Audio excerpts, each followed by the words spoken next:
Okay, so after the Persian Wars, Athens was the leading Greek city. And because they were worried that Persia would come back and try to attack them again, they started or formed the Delian League because it met on the island of Delian or Delos. So they formed this league. Basically, they're like, we're the big city. All these other little cities, you join with us and we can all fight together if the Persians try to come back. Which in the beginning was a great idea. They had 250 Greek cities, all part of this. But eventually, the Persians didn't come back, and they realized they kind of had control of these cities because they promised them safety. So they start taxing them more, and eventually the cities get mad, and so they're getting kind of frustrated with this league that they have. So basically now they have an empire from all these cities on their side.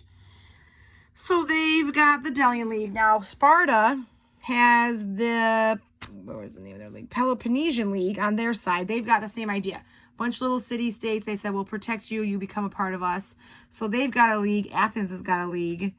And eventually, they both want to take over Greece. They want to say Greece is ours. So they decided to take over each other. Sparta, which obviously was the one who really liked war, was the first to declare war. But Athens, under Pericles' leadership, was eager to fight. Almost all the Greeks and eventually even the Persians became involved in the war, which is known in world history as the Peloponnesian War. So we got Athens, we got Greece fighting each other, or no, Athens and Sparta fighting each other. So eventually the Persians come back in and say, okay, they're fighting each other. We could probably get in on this too and try to take over at least one or both of those cities, or both of those. Now at this point, they're kind of like giant countries.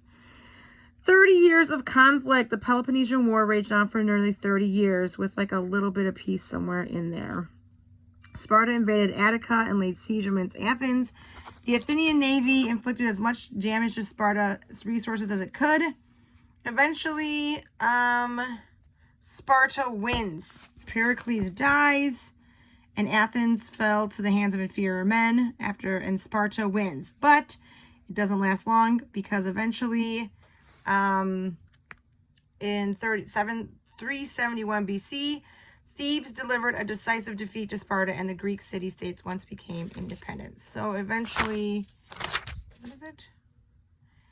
Eventually they split off into a bunch of little countries again. And they're like, whatever, we're not doing this. So the whole war, Sparta didn't really rule for very long.